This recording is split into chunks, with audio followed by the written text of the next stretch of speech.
Eu não vou postar no YouTube, não. Vou colocar lá no, no Galileu. E a gente já está gravando, tá? Tô avisando pra aí, porque senão vai falar uma coisa que vai ficar gravado. Vai falar mal de alguém, aí não dá, né? É, vai fazer um comentário. É, aí não dá certo.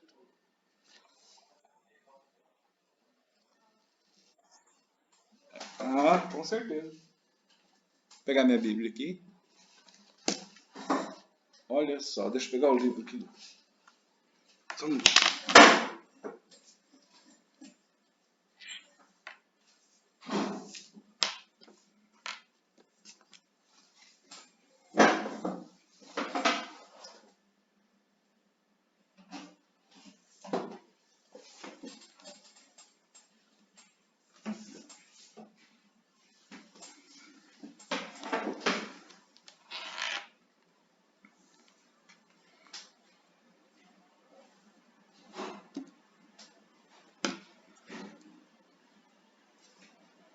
Dá um recado aqui. Pessoal, boa noite. São 18 horas e 5. Pessoal, 19 horas. Eu estou mandando um recado para vocês pelo WhatsApp. Eu já vou começar a aula, ok? Deus abençoe. Estou esperando vocês, os demais. Só está comigo aqui o Cristiano, o Daniel e o Marcos. Bom, pessoal, vamos lá à nossa aula. Né? Como eu falei na primeira aula, aí o livro que eu estou utilizando é esse aqui. Ó. Não sei se vocês conseguem ver. É a capa e o História de Israel. Vou tirar uma foto aqui da capa, aí eu mando no WhatsApp de vocês, tá? Que é o livro que eu vou estar usando.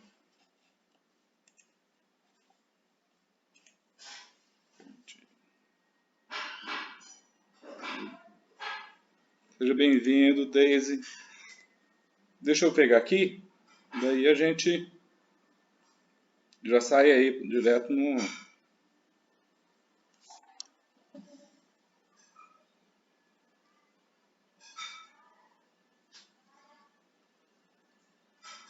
Tá, mandei no WhatsApp de vocês, tá? O livro. Tá no WhatsApp aí. Quem tiver um aí, conseguir visualizar, só dá um ok. Tem gente pedindo para entrar ou não?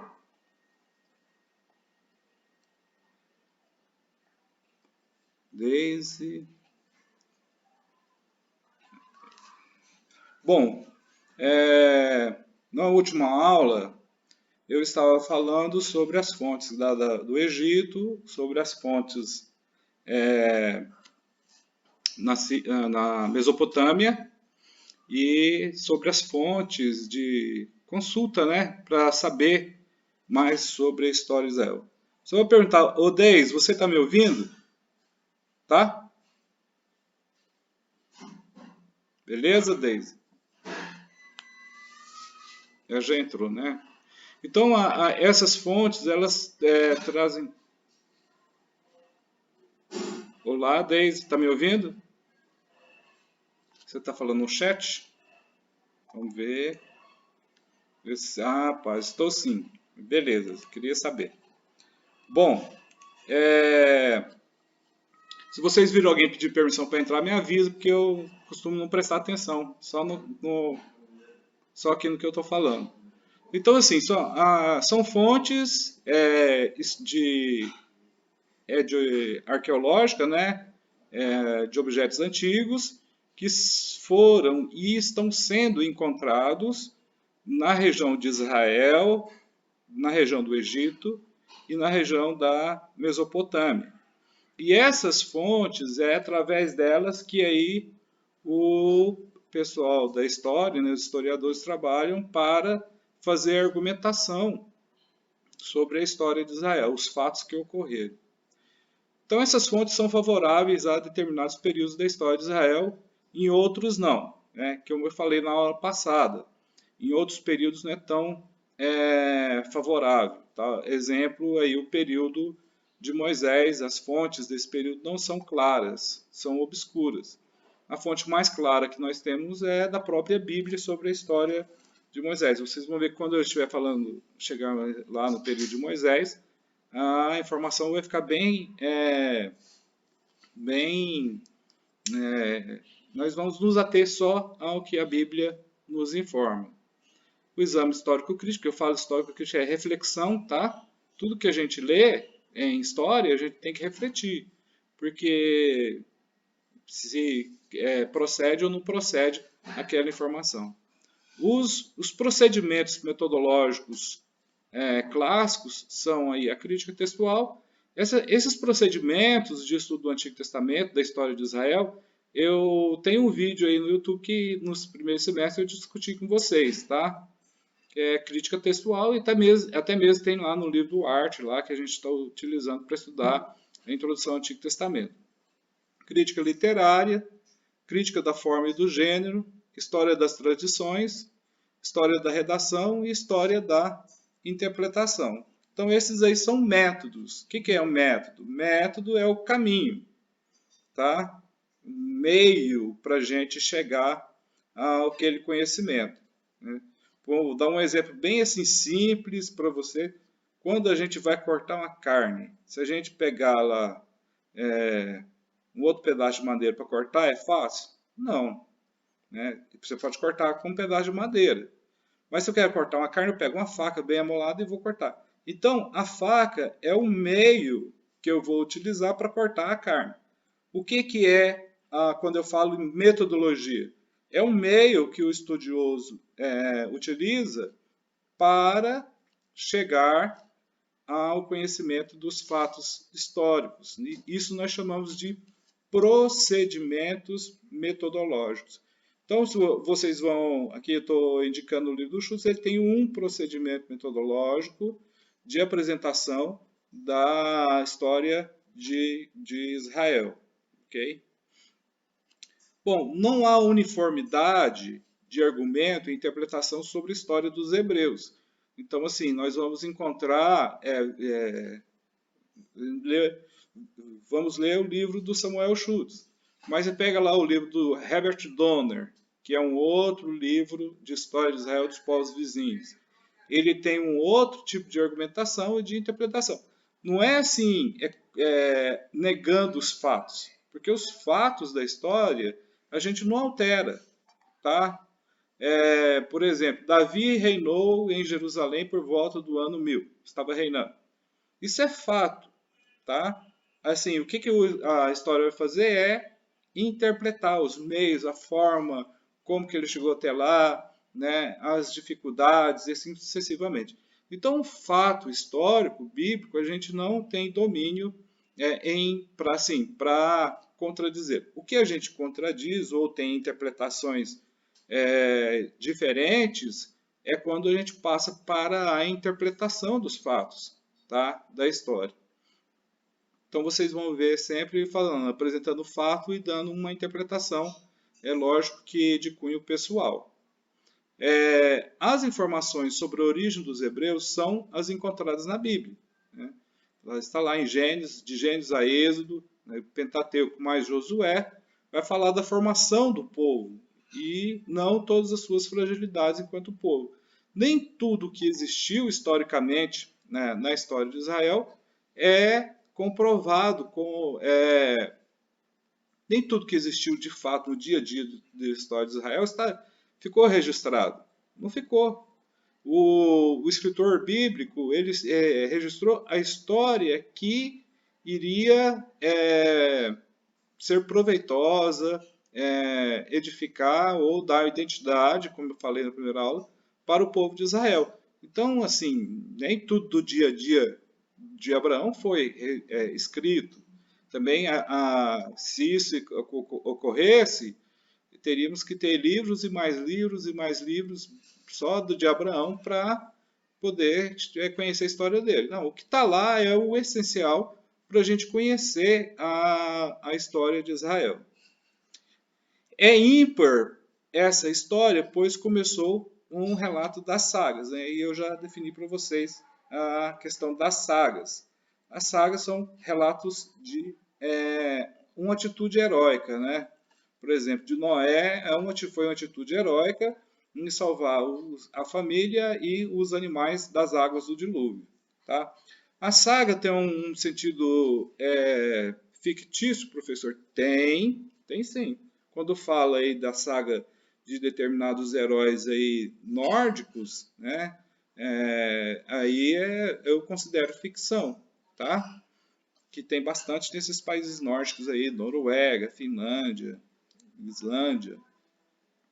Bom, as fontes arqueológicas, a arqueologia que é? É a ciência dos restos materiais da civilização de épocas passadas. Então vai fazer as escavações e vai encontrar objeto da antiguidade e dali vai tirar um conhecimento. Esse material da arqueologia vem das escavações e da exploração da superfície de regiões de regiões assim que tinha habitação antiga. Você tem o exemplo de Jerusalém. Jerusalém tem várias camadas assim e em uma comunidade.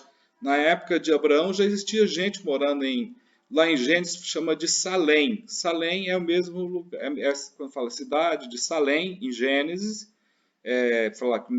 Melquisedeque era rei de Salém. Né? Lá em Gênesis está escrito isso. Salém é Jerusalém. Tá? Sião também, quando a gente fala Sião, é Jerusalém. Sião é um monte que tem em Jerusalém e normalmente se utiliza o nome desse monte para falar de Sião, e daí a gente está falando de Jerusalém. Essas escavações da arqueologia, eu falei ontem, começaram lá no século XIX. Tá? E daí tem aquela tabela que eu comecei a explicar para vocês, né?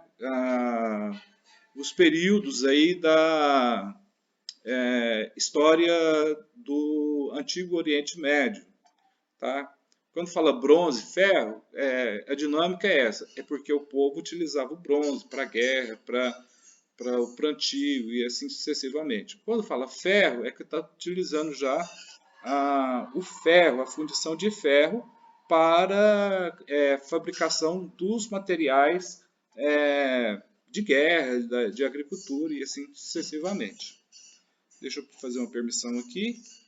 Isso. Seja bem-vindo, tá Luiz Henrique, mas não é o Luiz Henrique.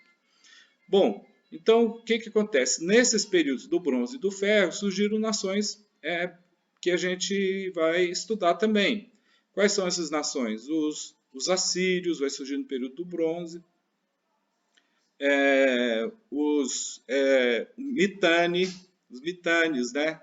Povo mitane, cassita, o próprio israelita, vai existir aí, o povo de Israel aparece aí no período do bronze, tá?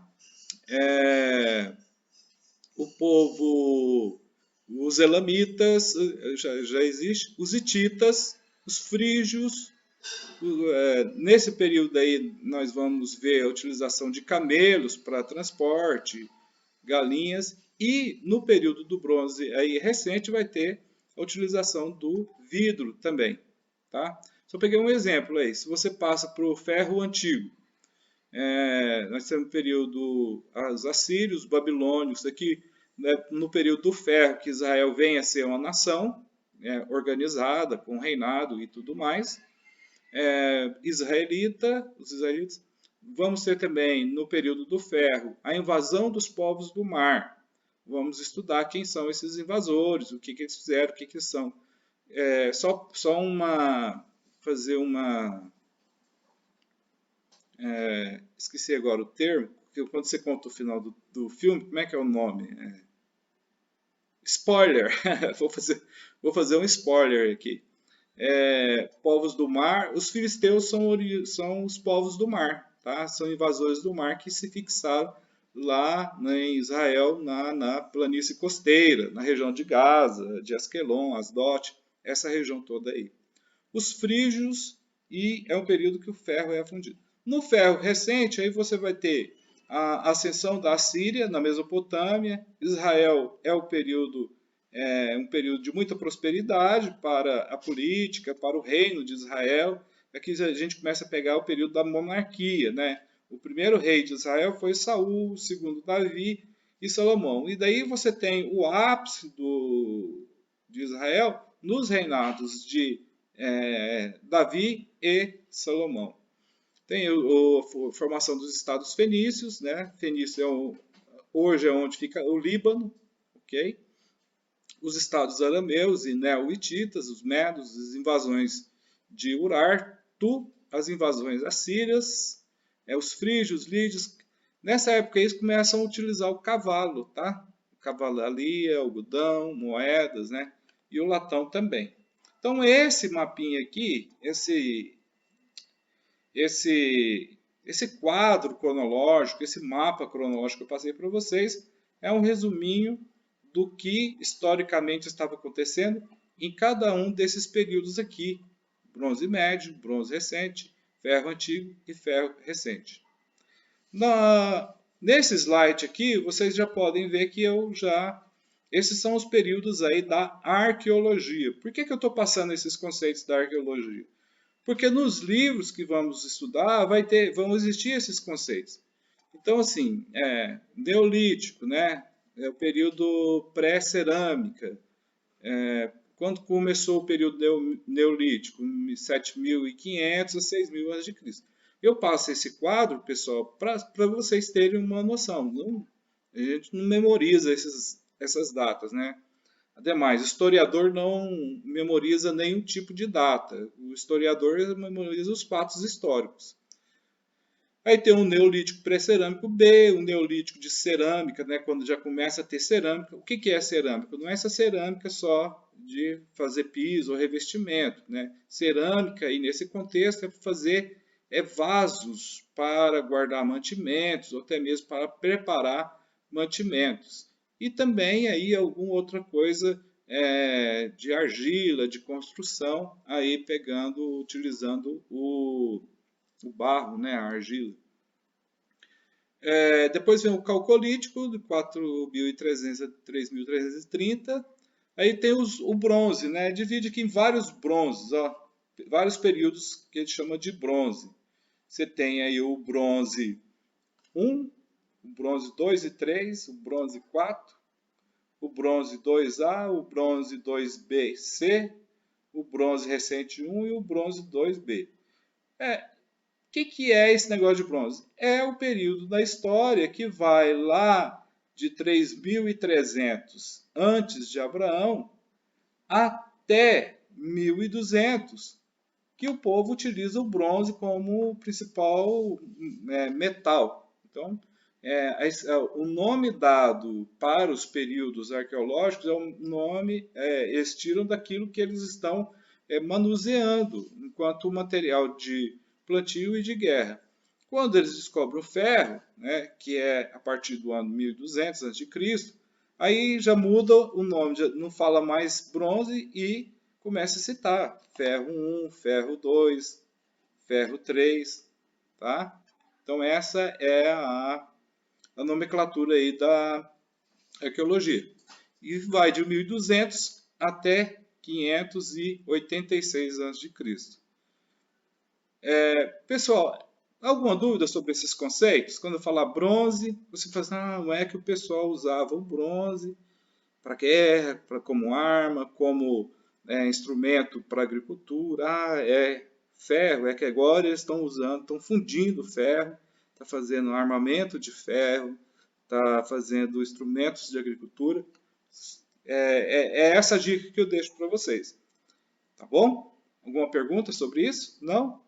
Qualquer coisa vocês podem abrir o microfone e perguntar. Tá?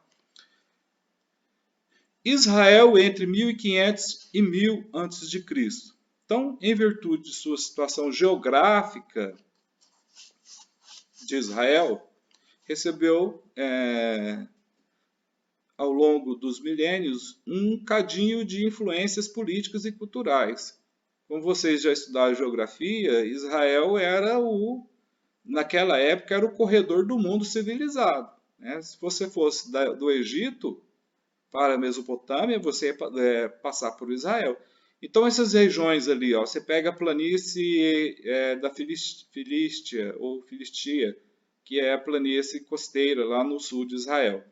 Você pega as rotas que tem ali, elas vão levar até a região do Mar da Galileia. E dali tem rota que para a pessoa chegar até a Mesopotâmia. Então, se você pega a região da Galileia, que aí o Isaías diz que é a Galileia dos gentios, dada a miscigenação, a mistura, a variedade de pessoas. Galileia era uma variedade de nacionalidades. Por quê, né, que o Isaías fala isso? Por que Cristo começou pregando na Galileia? Ou por que ele foi criado? Né? Ele foi criado na Galileia porque os pais moravam lá em Nazaré, que fica na região da Galileia, que é a região norte de Israel. É que essa região era tipo uma, que a gente fala, uma alfândega. Não é uma alfândega, é, entre aspas, a alfândega daquele período em que as pessoas ficavam transitando do Egito para a Mesopotâmia e da Mesopotâmia para o Egito. Esse trânsito de pessoas vai fazer com que Israel seja fosse né, um lugar de influências, tanto recebia influências culturais, como também transmitia influências culturais. Tá? Vocês querem ver aqui no judaísmo, já no judaísmo mais pós-bíblico, né? Pós-Antigo Testamento, eles escreveram a Cabalá. Né? Não sei se vocês conhecem a Cabalá. Cabalá é um livro do judaísmo, é um livro místico, né? Tem muito misticismo. Há uma colocação de que a Cabalá foi escrita em Safed. Onde fica Safed? Na Galileia. Para vocês verem. Então, porque nascendo ali e tendo o seu contato ali na Galileia, muitas pessoas que posteriormente acabariam sabendo o que é a Kabbalah. Tá? Diferente do Talmud. O Talmud já vem lá, sua escrita já está restrito mais à região de Jerusalém. Mas o que eu quero dizer com isso é que a Galileia ela é um lugar de troca de influências culturais, troca de influências políticas. Né? Por quê? Porque é um lugar que vai muita gente. Né? Vou dar um exemplo aqui de uma cidade que recebe bastante gente do mundo todo, Rio de Janeiro. Tá? Gente do mundo todo, tem turista do mundo todo. Né? Você anda no Rio de Janeiro, você vai ver gente de várias nacionalidades. E as pessoas que moram ali, que trabalham ali na cidade do Rio de Janeiro, acabam tendo influência desses turistas, né?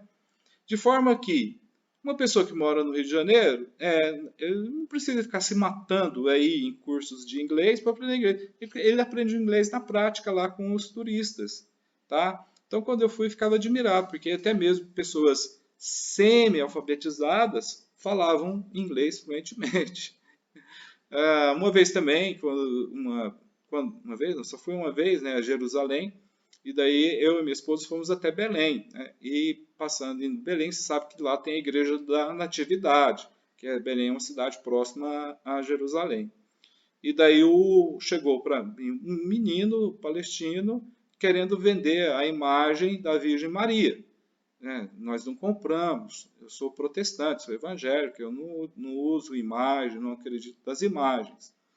Então eu falei para ele, respondi, não tem dinheiro. Só que eu falei em inglês. E ele respondeu assim para mim, ei brasileiro, mão de vaca. Quer dizer, como que ele sabe que é mão de vaca? Ele nunca veio no Brasil, mas ele falava inglês, falava lá o hebraico, falava a língua dele, e ainda conseguia falar gíria em português. Por que que isso foi possível? Porque é muita gente de todas as nações que vão a Belém. Né? Então acaba aprendendo.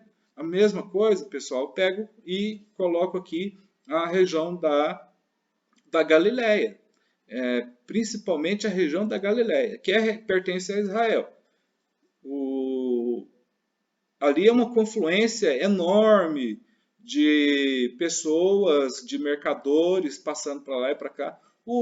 Querem ver um exemplo? O José, ele não foi vendido por mercadores?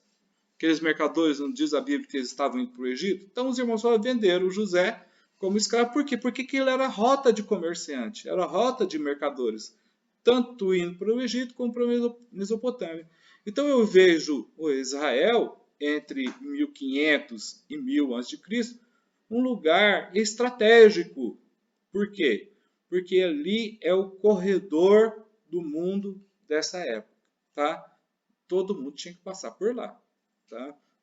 Então, assim, gente, pessoas provindas de todas as direções em Israel se encontravam e eram processados. Então, se você via gente de tudo quanto é lado em Israel, já em 1500 a 1000 a.C.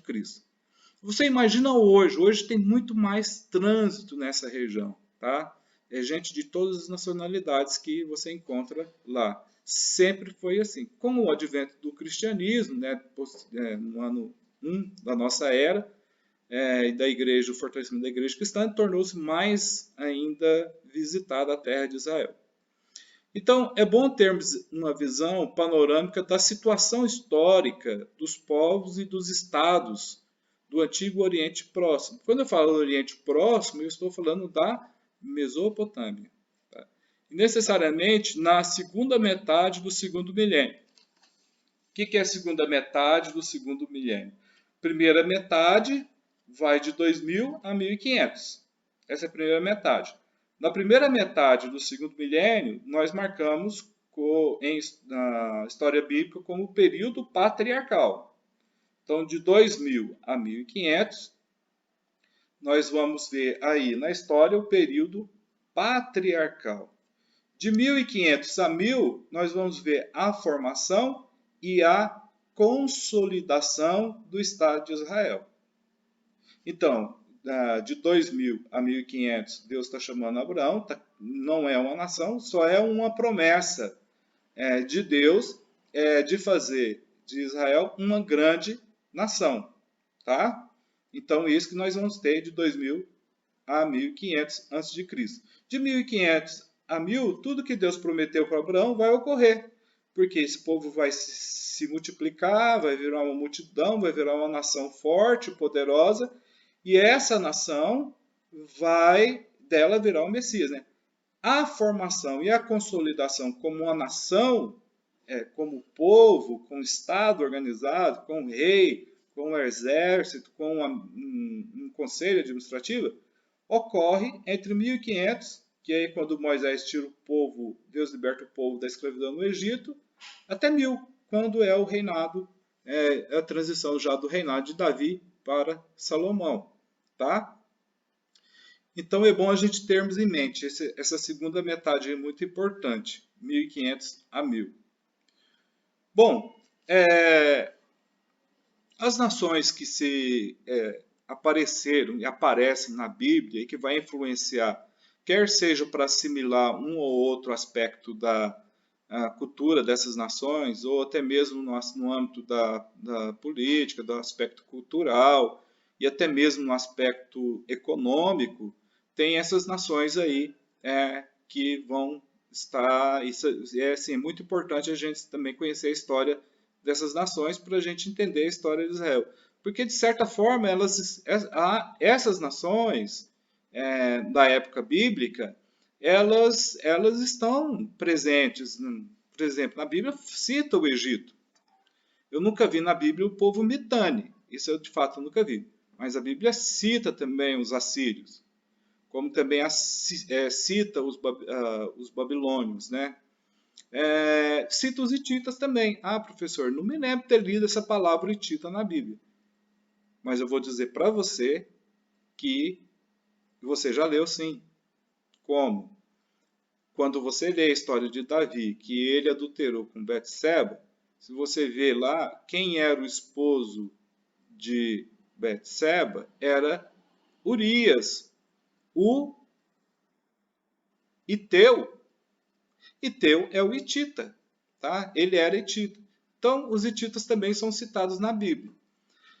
Bom, os hititas eles vão ser oriundos aí da Ásia Menor, tá? Onde é a Ásia Menor? No extremo norte lá da Palestina. eles saem do seu relativo isolamento e aparecem como atores de um acontecimento que envolve todo o Oriente Próximo. O que marcou aí com relação à história de Israel e os hititas? É a Batalha de Kadesh. Kadesh era uma cidade do norte da Palestina, ficava no meio da região montanhosa, lá das cordilheiras do Líbano, tá? E lá foi travada uma batalha entre os hititas e o Egito, né? Nem o líder, nem o faraó e nem Muatali, que era o rei hitita, nenhum conseguiu vencer um ao outro, né? Depois de várias batalhas, aí eles chegaram a um acordo de cessar fogo, ok? Então é importante entender os hititas a partir do momento que tem também aí proximidade com a história do povo de Israel no período bíblico. Forma-se um sistema de impérios com focos e centros que se alternam, né? Que o período da história bíblica sempre está à mercê, sempre está sob a influência de um império. Eu vou dizer que essa influência só tem um período de exceção nos reinados de Davi e Salomão.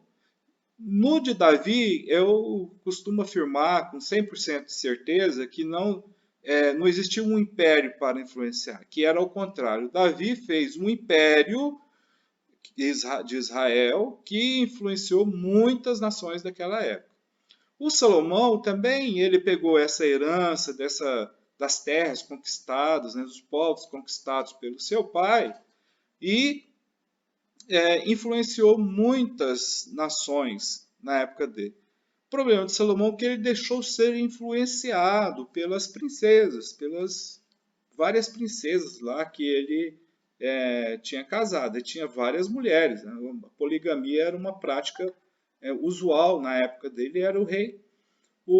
Então, fora esses dois reinados, a gente vê muita influência das nações ali mais fortes, que são mais poderosas, decidindo o destino do povo de Israel. Vou citar para vocês na época de Saul, os filisteus. Os filisteus ditavam as normas. Os filisteus determinavam no reinado de Saul o ritmo de conquista do rei Saul. Tanto é que Saul nunca conquistou os filisteus. Quem vai conquistar, vai matar mesmo, vai destruir, vai colocar os filisteus no seu lugar vai ser Davi. É Davi que vai fazer isso. O Saul nunca conseguiu derrotar os filisteus. Isso está na Bíblia. Tá? Davi vai depois e derrota, e os filisteus nunca mais fazem nenhum tipo de interferência imperialista sobre Israel. Então é bom a gente ter isso em mente, que uma nação que se apresenta como superior a Israel vai acabar influenciando, ok? Vamos ver também aí que o Egito, principalmente aí a partir do ano 2000 a.C., até a conquista de Canaã, lá para o Josué, o Egito tem total influência sobre os moradores de Canaã. Né? Tanto é que, no período patriarcal, o Egito dominava Canaã, de forma que Canaã, a região de Canaã, que é a terra que Deus deu a Abraão, era uma província do Egito. Então, o Egito que mandava e desmandava. Então, era um império que determinava o ritmo que deveria ser seguido lá naquele contexto. Tá? Então, os impérios que vão se formando, é bom a gente ter em mente, ao estudarmos a Bíblia, que eles vão, sim, tentar influenciar. A maioria influenciou, tá? Porque o povo de Israel no Antigo Testamento é um povo influenciável, principalmente no aspecto da religião, tá? Inventou uma religião nova, os caras lá no Antigo Testamento já estavam seguindo, né? Deus novo eles já estavam adorando. é um povo influenciável, né? Era influenciável. A religiosidade cananita era fortíssima, exerceu uma influência muito grande sobre os israelitas, nas 12 tribos, tá? E também até mesmo com uma tribo de Levi, que era a tribo composta aí por a tribo de Levi, não, os descendentes de Levi. Então, o que eu estou tentando mostrar com essa afirmação é que a formação de Israel se dá sob a influência de muitas nações, principalmente daquelas que se tornam impérios, tá? Você vê uma influência cultural, né? Há muito que Moisés escreveu na Torá, que consta no Código de Hammurabi. Vou citar aqui um exemplo aí que todos nós conhecemos, né? O olho por olho e dente por dente, a lei do talião, né? Isso vem da onde? Foi Moisés que eles que colocou? Colocou, mas estava, possivelmente, ele tirou lá do Código de Hammurabi e outras questões também. Gente, tem que entender que o Moisés ele é uma pessoa formada, informada e formada de acordo com o contexto da sua época. Então, um dos principais pressupostos para a formação de um sistema de impérios e a expansão da política imperialista foi uma nova técnica de guerra, o emprego de cavalos atrelados a carros de guerra, isso quando os hicsos invadiram o Egito. Então, assim, essa parte aqui eu coloquei no slide, por quê? Para me lembrar o seguinte: qual é a nação no Antigo Testamento que se tornava um império, que se tornava uma nação forte? Era aquela nação que, no fronte de batalha, conseguia utilizar novas técnicas, né? Novas técnicas de guerra. Então, as novas técnicas de guerra, tendo a nação, ela ia crescendo, crescendo, crescendo, crescendo e influenciando várias outras nações lá no mundo bíblico. Então, assim, se você pega o Império Egípcio, por que foi? Porque eles empregaram novas técnicas de guerra e se tornaram um império. Tá, mas esse império acabou, foi reduzido. Sim, foi reduzido. Por quê? Logo após ainda no período patriarcal, pessoal, vou espirrar, desculpa, só um minutinho.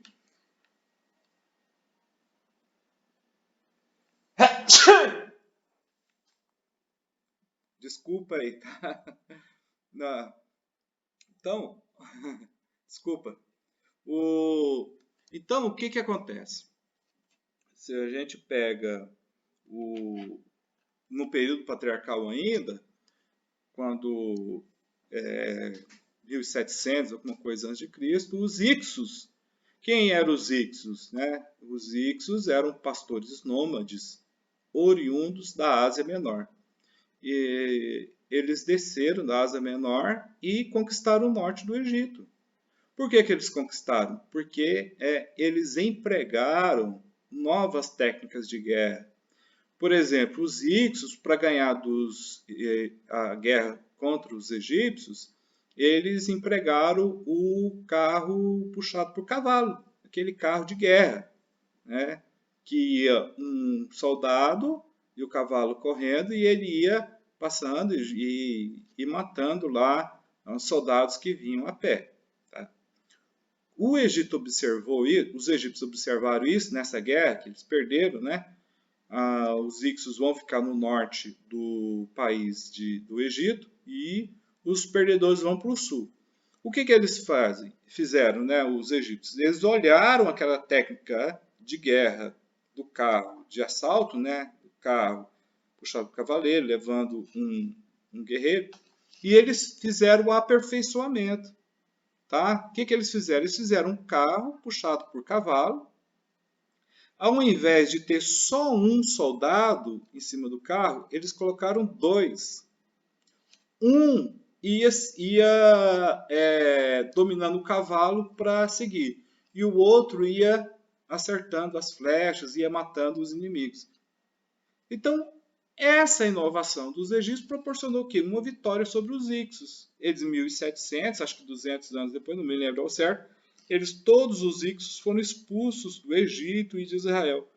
E o que deu força para os Ixos entrarem e invadir o norte do Egito é a mesma estratégia, só que melhorada dos egípcios, plagiando de uma forma melhor o carro com o guerreiro, que agilizava, andava mais rápido e matava mais soldados. Que proporcionou assim, quase um genocídio, porque depois disso, nos anais da história antiga, na história de Israel, nós não temos mais nada que fale sobre os Ixos, que eram esses pastores nômades.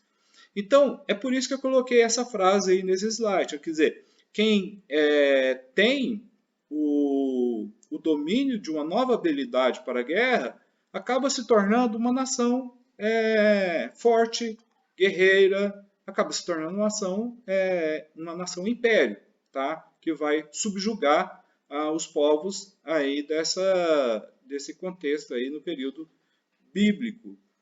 Por exemplo, outro exemplo da nova técnica de guerra.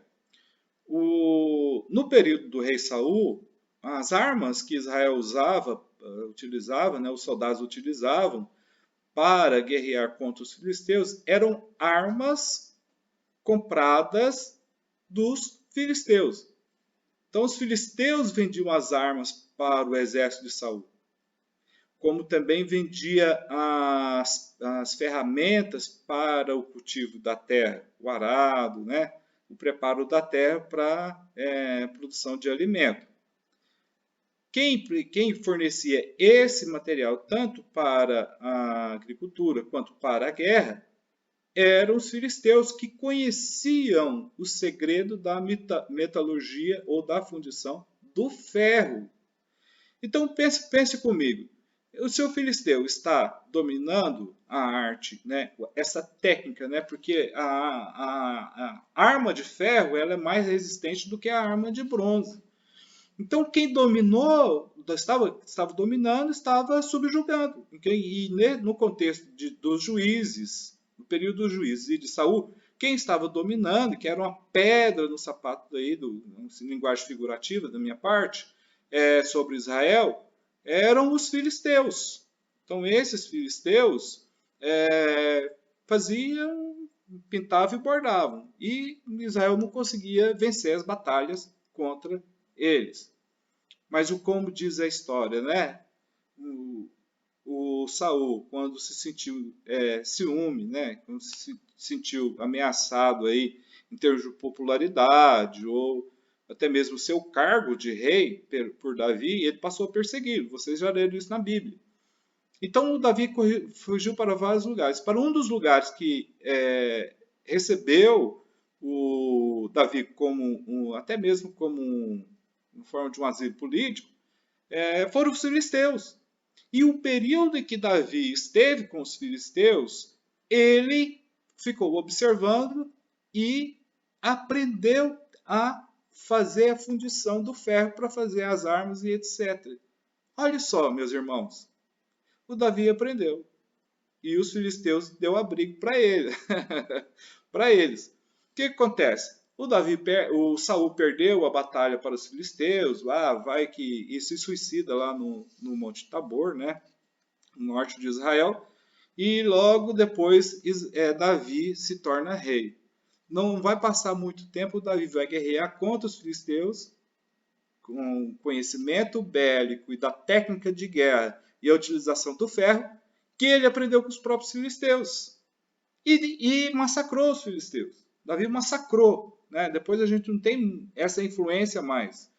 Que eu me lembro que vai falar sobre alguma coisa em Isaías, vai citar os filisteus e talvez alguma coisa lá, acho que nem lembro se li isso em Jeremias, mas Isaías tem uma passagem que cita os filisteus, mas não vai ter mais essa preponderância aí sobre Israel. Por quê? Porque foi dizimado E eles não avançaram em termos de novas técnicas, de novas tecnologias, né, de material para a guerra, porque a guerra era um meio lucrativo, a guerra era a expressão do fortalecimento daquela nação. Então, como Davi aprendeu, durante o reinado dele, ninguém subjugou Israel, nem no lugar, no tempo de Salomão. Salomão não fez guerra nenhuma, né? Salomão pacífico, foi mais administrador. Então, pessoal, quando eu cito nesse slide, quem expandia, quem se tornava império, era quem dominava uma nova técnica de guerra, lá no período bíblico. Passando o slide. Os outros povos do Oriente Próximo seguiram esse exemplo rapidamente, né? Olha, os carros de duas rodas, no começo ainda de construção leve, levavam duas pessoas com armas, né? Os carros esses que eu acabei de falar. Então eles viram isso através dos Ixos, foi aperfeiçoado, os egípcios aperfeiçoaram, pode ser que os próprios Ixos aperfeiçoaram. Isso é uma coisa que todas as outras nações vão aprender e vão começar a utilizar. Vai aperfeiçoar esse carro de guerra. Então o que aconteceu? Devido à sua velocidade e mobilidade, os carros de guerra podiam ser empregados de forma eficiente na marcha e na batalha. Quer dizer, o cavalo saía correndo e já de longe começava a jogar a flecha, né? Depois era a espada. Isso aí dava uma vantagem muito grande para um exército que viesse a pé. Então, assim, um exército a pé e o outro exército a pé e com carros, né, de guerra, a vitória seria desse que está implementando novas técnicas, né? Então, isso aí foi sendo melhorado com o passar do tempo, tá? E assim a história da humanidade é repetitiva até hoje, né? Quem é uma nação império hoje? Os Estados Unidos. Mas por que é império? Porque eles têm a mais sofisticada máquina de guerra do mundo. Tá? Daqui a pouco talvez até a China ultrapasse os Estados Unidos. Pode ser, né? A gente não sabe, não conhece o futuro. Mas se eles são hegemônicos, porque são ricos, são, mas eles também têm estratégias ou têm o melhor exército do mundo, né? Na minha opinião. Então, devido à sua velocidade e mobilidade, os carros de guerra podiam ser empregados de forma eficiente na marcha e na batalha. Então, as animosidades com os Ixos, né, voltando um pouquinho lá para o período de 1700, 1600, começaram sob o governo de Senactenrital II, que esse é o faraó. E continuaram sem parar sob os governos de Camoses e de seu irmão Amoses, com o qual Maneton faz iniciar a 18ª dinastia. Então aí, essa briga dos egípcios com os Ixos é que vai tirar os egípcios da zona de conforto, porque eles vão ficar 1700, 1600 no sul do Egito, e vão ficar incomodados até arrumar um novo tipo de arma para poder derrotar o inimigo que invadiu o norte do país. Por que eu estou falando sobre os Ixos? Muito provavelmente o faraó que deu a oportunidade para José ser o segundo maior homem na gestão da época dele, no governo, no Egito, né? Possivelmente esse faraó fosse de sangue Ixo, né? O Flávio Josefo afirma isso.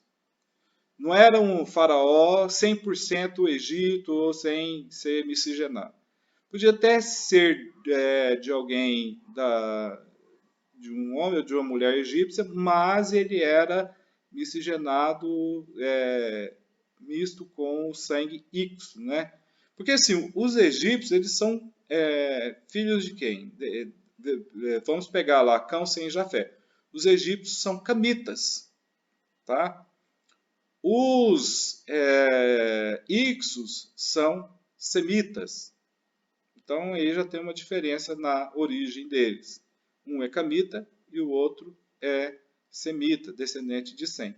Mas aí o o Egito vai e ganha essa batalha, porque inovou. Isso na 18ª dinastia. O que é uma dinastia? Dinastia é uma série de soberanos de uma mesma família, né? O pai, o filho, vai dando certo, né? O pai gerou o filho primogênito vai, quando o faraó morrer, vai ser faraó, o filho gera outro primogênito, o homem, que vai ser faraó. O que acontece? Nem sempre essas famílias conseguiam produzir um primogênito para continuar sendo a mesma dinastia. Então, quando não tinha o primogênito, aí se seguia uma outra dinastia, mudava de dinastia. Mas a palavra dinastia significa uma série de soberanos de uma mesma família, tá? De um mesmo clã. Clã não, da mesma família. Bom, pessoal, quando vocês pegarem esse livro do Samuel Schultz, vocês verão que, deixa eu ver aqui, né? O capítulo tem uma introdução, né? Falta duas versões. A primeira parte vai falar sobre o período dos começos, né? O começo de tudo, da criação, que Deus fez, né? Os céus e a terra. Isso nós conhecemos da Bíblia.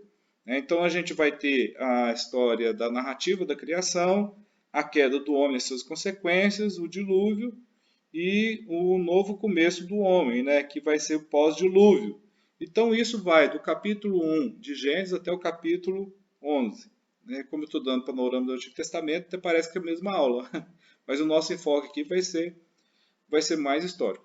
Nós temos, para a história, enquanto ciência, ela ensina aí nas escolas, né, para os aluninhos aí do 6º ano, né, vai acabar ensinando para os seus filhos também, ensinar para os meus. E eu vejo isso quando eu estou dando aula de história também no 6º ano, que tem esse item. Que a Terra vem de como o Cristiano falou ontem, que a Terra foi criada a partir de uma grande explosão, etc. Pode ser que sim, pode ser que não, né? Mas o que tem que ter em mente é que o meu foco ao estudar a história bíblica de Israel é estudar a história sagrada, e não a história da perspectiva secular. A Bíblia é um livro, a Bíblia é um manual de regra de fé e prática. Logo, eu digo, fé e prática. É um livro que nos serve enquanto seres religiosos, né? Na nossa perspectiva, a partir da nossa religião, daquilo que nós cremos. O que a sociedade atual apresenta, ou a partir do Charles Darwin, é que o mundo que surgiu por processos evolutivos, né? Tem racionalidade? Tem. Né? O Charles Darwin não era uma pessoa, um bobão, uma pessoa que não tinha conhecimento, não tinha conhecimento. Tanto é que trouxe muita confusão quando ele começou com essa teoria lá na Inglaterra, onde ele vivia. Quem quiser se aprofundar mais, tem o filme dele, né, do Charles Darwin.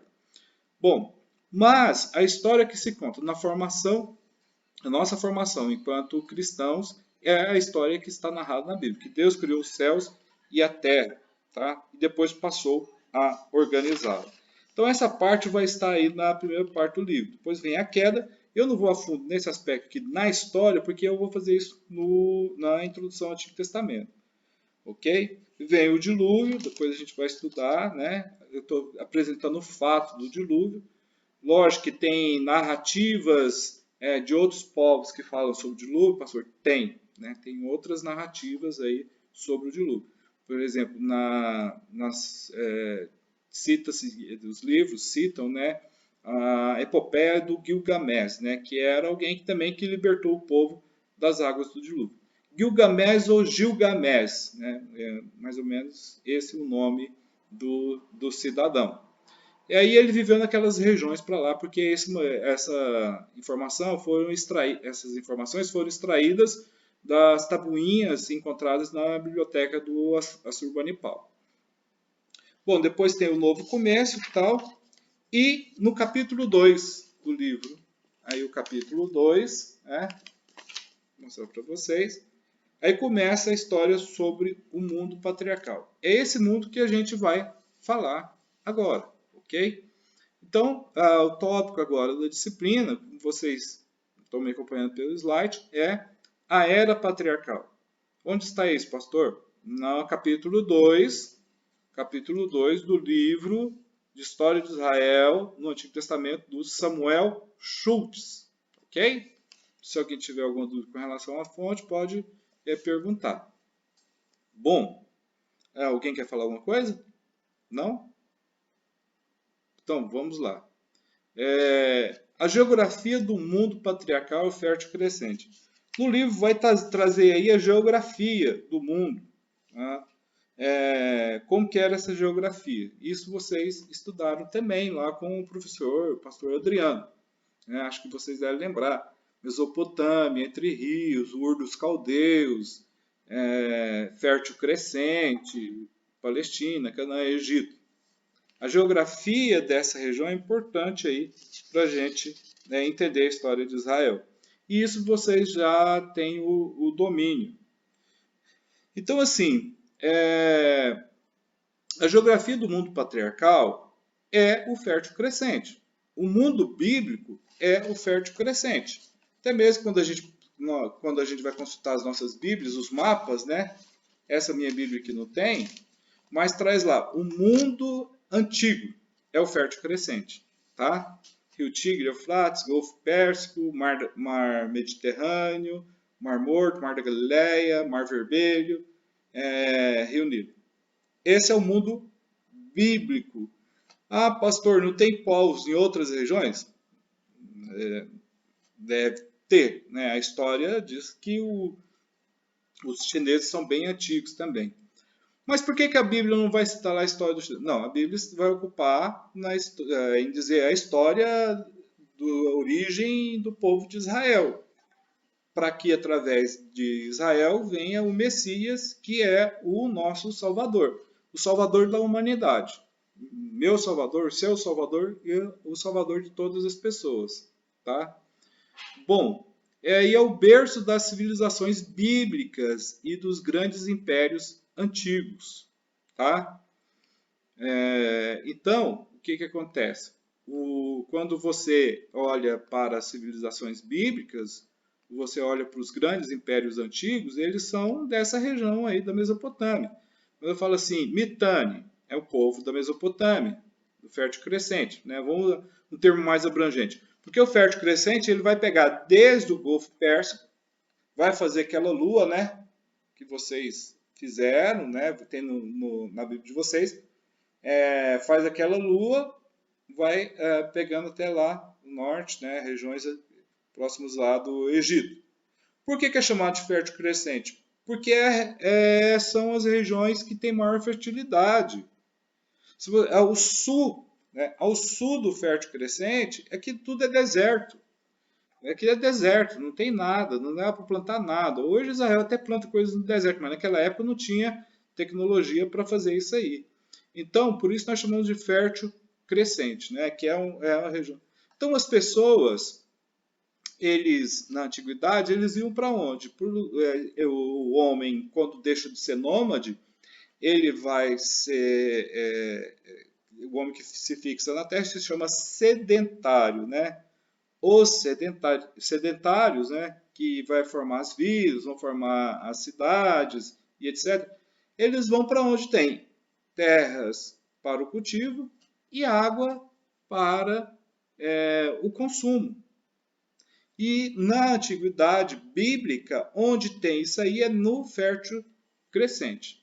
Tá? Até mesmo Israel, que é uma terra que chama mana leite e mel, né, que segundo diz a Bíblia, 80% do território é deserto. É um baita de um deserto. Né? Mais para o norte aqui a região é boa para o cultivo. Tá?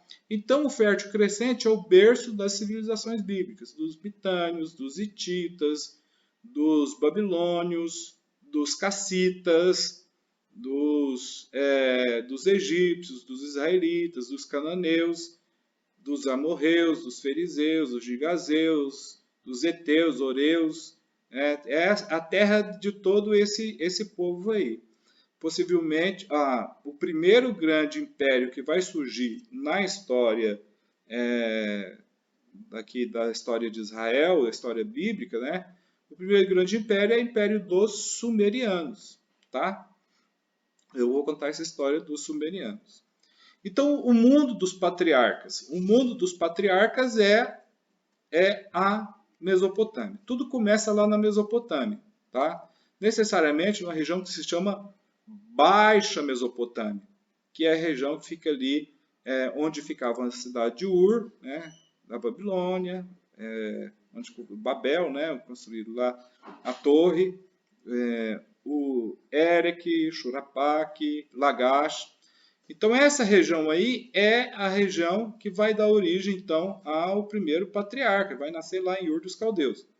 A Mesopotâmia, por volta de 3.500 e 3.000 a.C., tem as seguintes configurações, tem a seguinte história. Tá? Nós vamos ter os descobrimentos, através dos descobrimentos arqueológicos,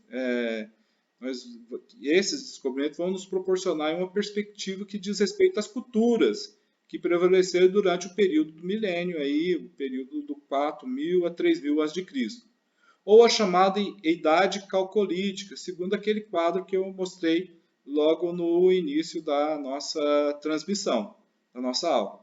Então,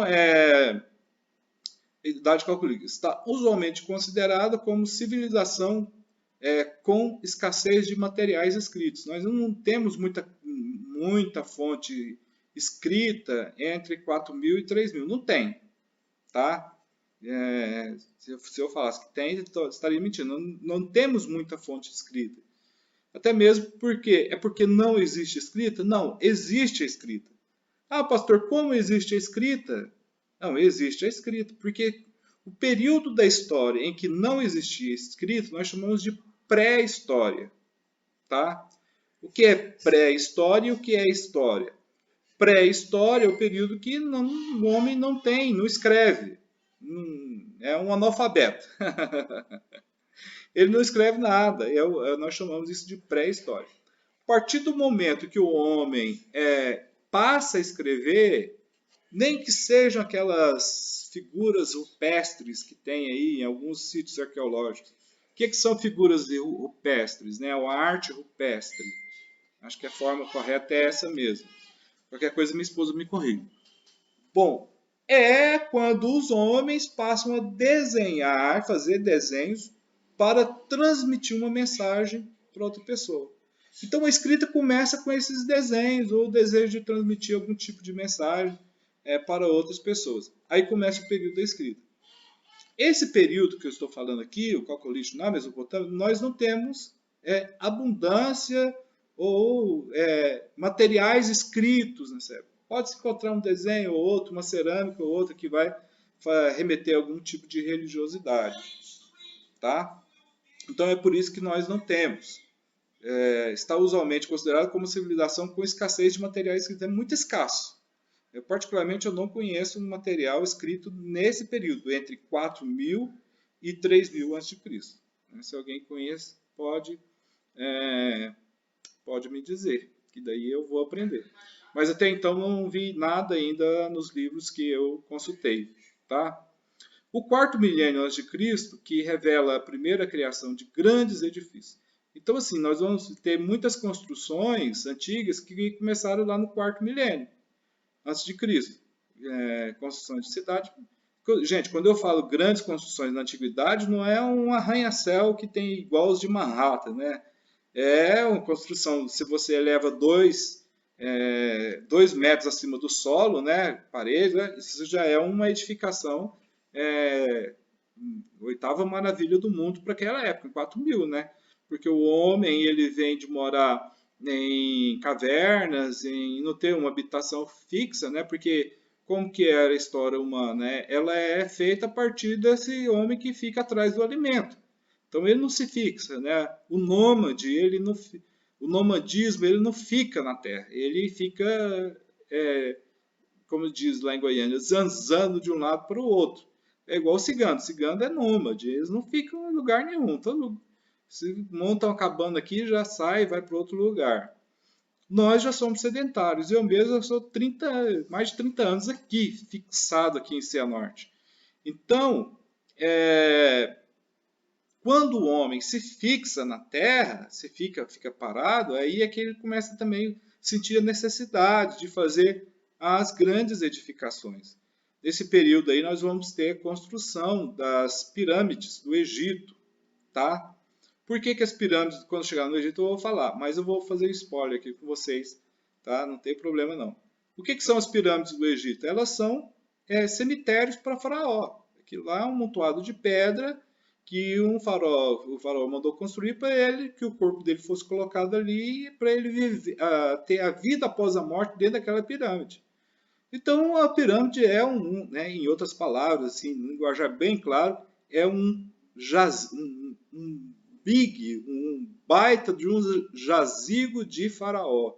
Tanto é que as pessoas que foram fazer as escavações lá entraram e encontraram lá objetos que foram deixados para os faraós que foram enterrados ali e eles usufruírem aí após a morte. E também tem o Vale dos Reis no Egito, tem muitas construções, sarcófagos, né, cemitérios de faraó, que assim, tem faraó que morria e vários soldados morriam no mesmo dia para poder protegê-lo na vida após a morte. Essa era a perspectiva de vida após a morte deles. Na Mesopotâmia, o que aconteceu? No início, eles não enterravam os mortos, tá? Mas com o passar do tempo, né, no quarto milênio, eles passaram a enterrar os mortos. Primeiro, eles colocavam uma pessoa que morria nessa época. No Egito, eles ainda preservavam o corpo. Se morreu na Mesopotâmia, aí vocês vão escolher no final se vocês gostariam, naquela época, de ter morrido na Mesopotâmia ou no Egito. Depois que o cidadão lá, 4.000 a.C., morava na Mesopotâmia, quando ele morria, eles quebravam todos os ossos dele. Quebrava, picotava, braço, perna, tá? Cortava, quebrava tudo. E colocava aquele morto dentro de um vaso e enterrava. Então, as descobertas arqueológicas encontraram esses cemitérios e pegou o resto dessas pessoas, osso, e viu que estava tudo quebrado, porque essa era uma prática de enterrar. Quando o homem passa a enterrar, pessoal, já é um avanço cultural, porque no início ele não enterrava também não, morreu, deixa lá para os urubus comerem, né? Deixa lá no templo. Então ele passa a enterrar. Quando um homem rico, com o passar do tempo na Mesopotâmia, morria, o que acontecia? Os seus criados, né, eles ainda colocavam em vasos, né, os seus criados, seus escravos ali, morreu o dono, os outros morriam também, tinham que morrer, tinham que se suicidar. Por quê? Porque a cultura era que eles iriam servir aquele morto, a pessoa que morreu, após a morte. Então eles também, de forma que em cemitérios, né, em sítios arqueológicos, enquanto o cemitério, a principal pessoa, o rica, lá no quarto milênio de Cristo, quarto, terceiro milênio de Cristo, estava enterrado no meio e várias pessoas em volta do enterro dele. Por quê? Porque criam que ele iria servi-los aí uma vida após a morte. Tá, pessoal? Gente, tô achando vocês muito calados hoje. É quinta-feira? Hein, Cristiano? Dia de chuva. Eu tô falando há mais de uma hora sem parar.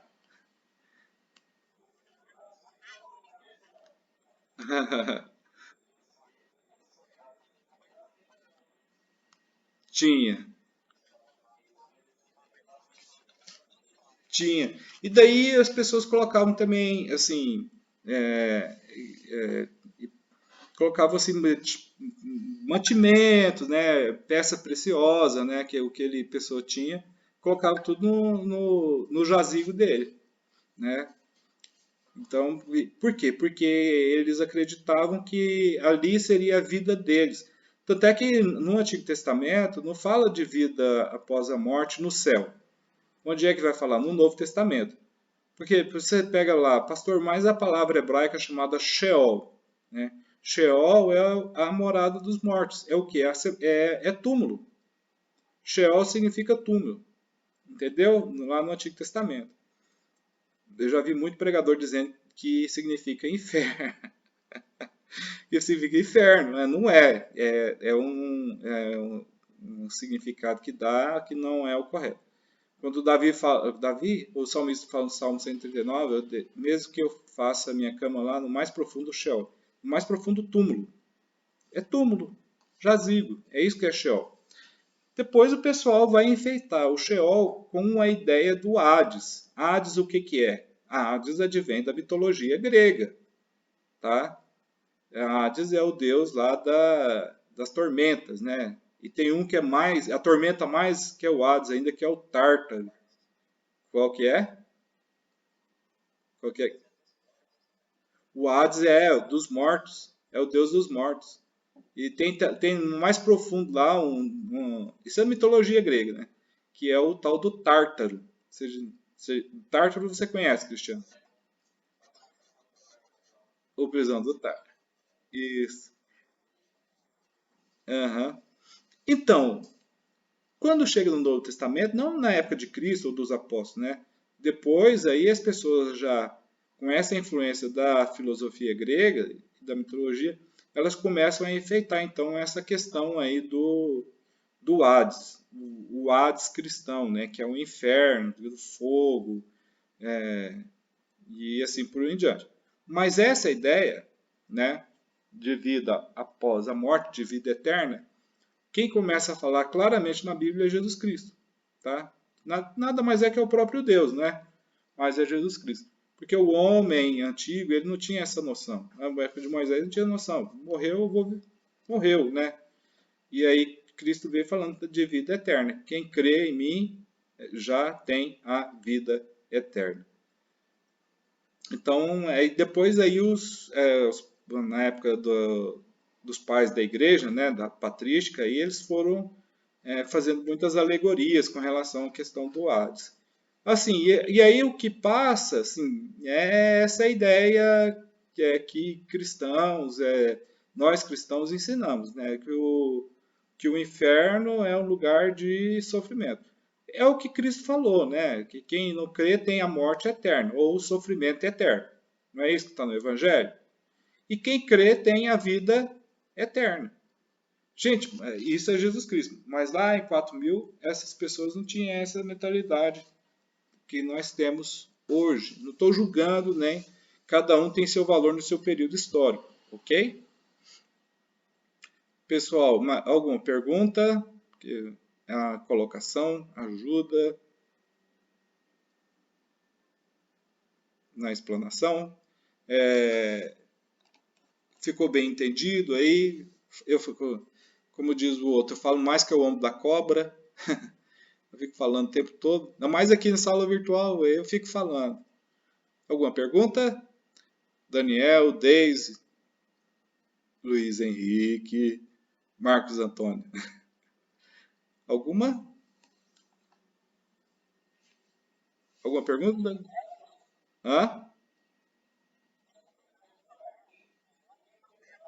Ah, não, é que quando é assim virtual, remota, né, a aula, o que a gente sente falta é do calor humano, porque na sala de aula você tem o bate e volta, né? O tete a tete, né?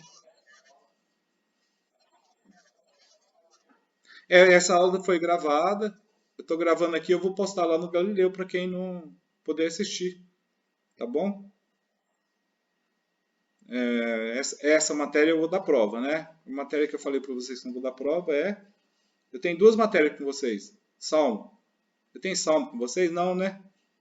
Só tem essa mesmo. Não. Salmo é com o segundo ano. É que eu faço com.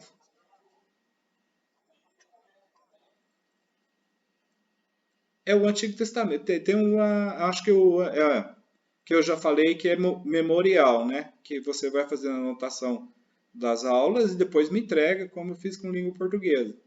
Então, o Antigo Testamento é o memorial. A história de Israel aí é prova. Né? Aí a prova a gente faz. Se tiver remoto, eu elaboro no Google formulário e mando para vocês. Vocês respondem e mandam de volta para mim. Tá? Mas eu não vou esquentar a cabeça com isso agora, não. Ok? Então tá.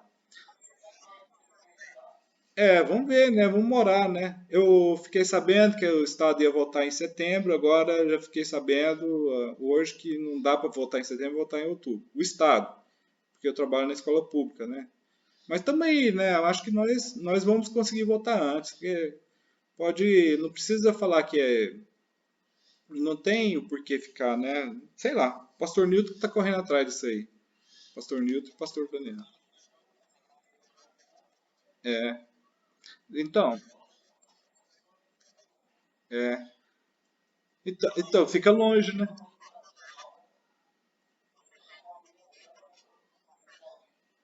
É, o vídeo ele é cansativo, porque você não tem interação, né? Acho que agora todos os professores estão fazendo a aula ao vivo, né?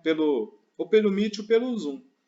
O Zoom eu falei, aqui é bom, dá para interar com vocês, tá? Bom, pessoal, mais alguma questão ou eu posso terminar a aula? Posso terminar? Então tá. Que pediu o Cristiano para fazer uma oração para nós de término. Amém?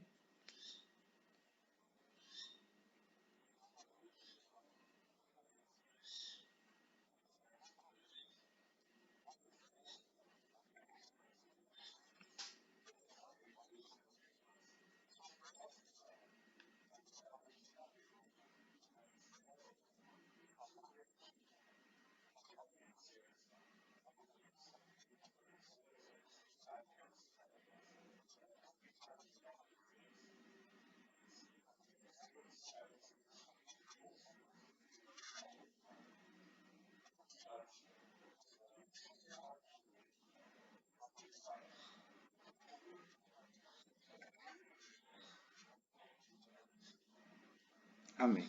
Amém. Então, acho que eu não vou ver mais essa semana. Bom final de semana para vocês. Até a próxima semana, tá? E vamos aí juntos. Eu vou postar essa aula que foi gravada lá no Galileu. Quem quiser ver novamente, vai ter oportunidade. Também eu mandei no WhatsApp a foto do livro que eu estou utilizando, né? Livro de consulta. Eu vou postar. Você quer ver a capa? É o menorá. Tem o menorá. O candelabro, menorá. Eu tenho ele em PDF, eu vou postar lá também, tá bom? Lá no Galileu. Então, que todos tenham uma ótima noite de sono. Ou uma próxima aula, né? Tem mais aula agora, 9 horas. Amém? Deus abençoe. A, a paz do Senhor. Tchau para vocês. Tchau. Tô com saudade. Tchau. Tchau, Cristiano. Tchau, Deis. Tchau, Daniel. Tchau, esposo do Luiz Henrique. Tá escrito Luiz Henrique, mas eu acho que é. Então tá.